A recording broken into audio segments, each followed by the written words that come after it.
Hello everyone, welcome back to Apollo Art and Analysis. And today we're going to be looking at a cartoonish piece that gives a bunch of different lessons. We're going to focus on we're going to focus on kind of a hybridized portraiture. We're going to focus on the amount of life within this work, and then also some Easter eggs that we can point out here as well. So let's do it. All right, so obviously in our initial introduction, we're met with just a sheer amount of green.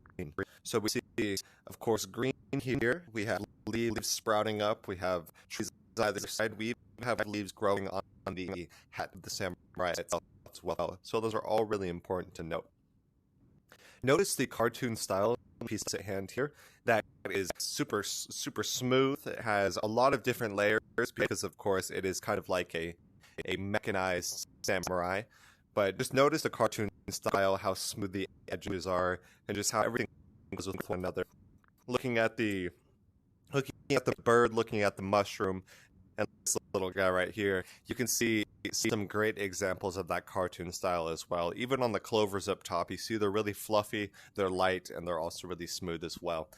So this feels pretty strange. Of course, we have the floor level here, of course, but above that, if we were to kind of just remove all of the green around here, all of the kind of the life and the foundation of the ground here, we would see essentially a portraiture.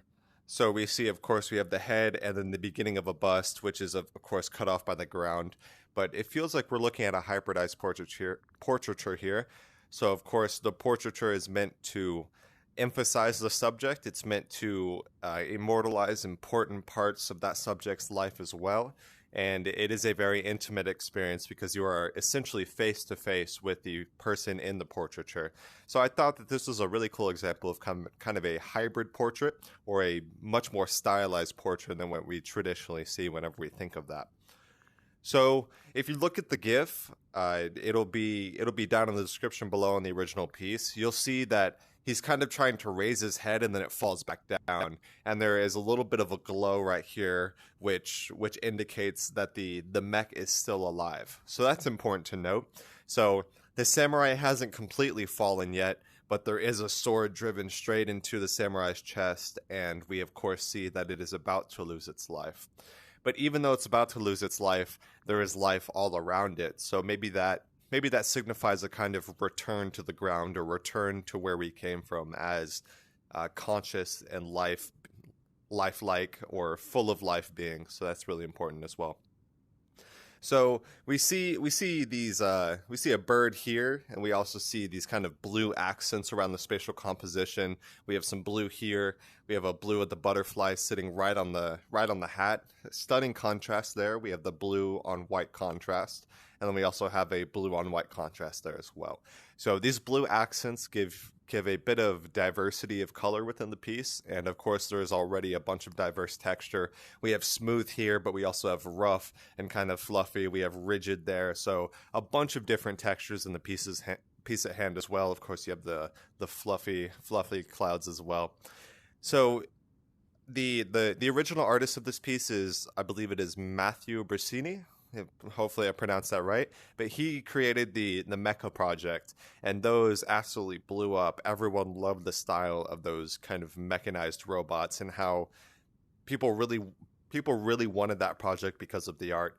I'm not too knowledgeable on how the project went overall when it comes to utility or the community or anything like that. I just remember hearing about it. So do your own research on individual projects, because I cannot necessarily give any of my input here because I haven't looked too deeply into the project itself. But I do know that it was making some really big waves because of because of the sheer skill of the 3D artist Matthieu Braccini. So people love that. And of course we see actually a new project that he has, which is I believe it's called the Mekabots. So they're kind of like these small bomb looking type of figures.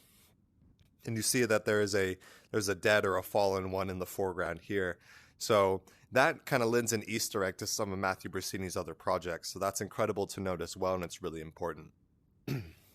All right, so now we're going to jump into the history of the samurai just a little bit, and I put together a piece of the main events in the the role of the samurai. So let's jump right into it. So the samurai likely originated from the northern Emishi people, which were originally separate from the Japanese, but the Japanese people, the Emishi were actually really hairy people as well, and so it is very likely that the Japanese adopted their horseback arching style in order to eventually dominate and conquer the northern Emishi and assimilate them into the regular main Japanese archipelago. So they came from the north. They're often referred to as the ghost of the Emishi, so that's incredibly important as well. And then once they were assimilated and people start to take up a lot of that skill, we saw the daimyo elites began to hire these noble warriors for policing and protection. So by this time, the Emishi, of course, they're not their own separate state. They are more so assimilated into Japanese culture, or the beginnings or foundations of it at least. So we saw, the daimyo elites, these are feudal landowners, so rich families or head of households that would hire the noble warriors for protection over the region. So think of them for policing and protection.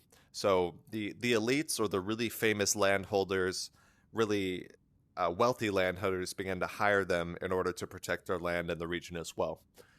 But the complacency of the Heian government allowed the samurai to gain independent influence, and the Heian government was based in Kyoto, and they didn't really care about the day-to-day task of actually running the city, or running the entire archipelago, that is.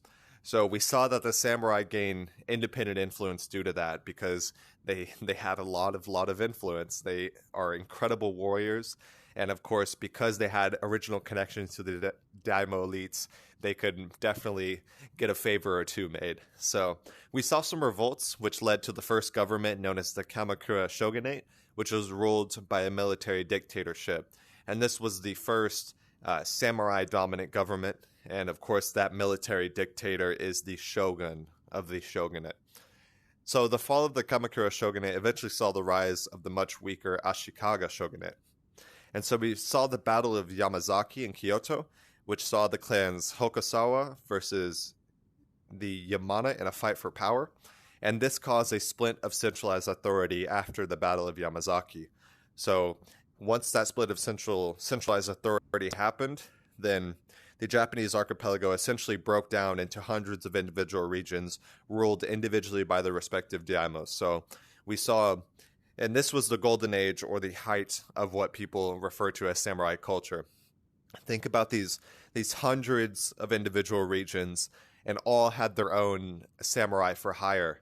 So, of course, because they had their own samurai for hire, they were all competing, and that, of course, causes a specialization of labor and skill, and of course, that would fuel the further diversification of the samurai culture, as they all were sort of competing in their own respective regions under their own respective daimyos.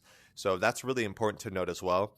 After that, we saw the Europeans introduce the what was it? It was the kind of a gunpowder rifle type of thing, and whenever guns were introduced, it was essentially game over for the samurai. Or at least game over for what we traditionally view as swords only.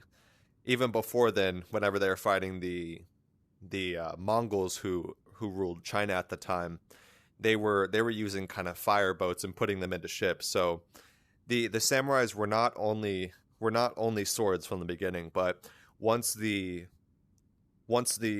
gun and the gunpowder gun was introduced, we saw that sword fighting essentially became more of an art form, and that was more or less the end of the golden age, or the height of the samurai culture, because, well, whenever you give someone a gun, it's pretty easy to kill a samurai, and if you give another samurai a gun, then it's just no match. So that's really the main breakdown of the samurai. And if you want to look a lot into the culture, go into this region right after the Battle of Yamazaki, when we saw hundreds of individual regions individually ruled by the daimyos. And so I think in the context of here, we may be seeing kind of the last samurai, or more so the decay of the traditional view of the samurai over time through the passage of time, especially once the gun and the gunpowder gun was introduced. So hope you guys enjoyed. Hope you guys learned a little bit more about the samurai, and check out some more of Matthieu Braccini's pieces. It's an incredible 3D artist. He does a lot of really interesting cartoon work, and I think y'all really enjoy him. So I hope you guys enjoyed, and I'll see you on the next Apollo art analysis. We hope you enjoyed today's episode. If you'd like to support our work directly, please check out our Apollo community tokens. Apollo Art Exchange is an ecosystem of art appreciation which elevates artists each and every day. Thanks for listening.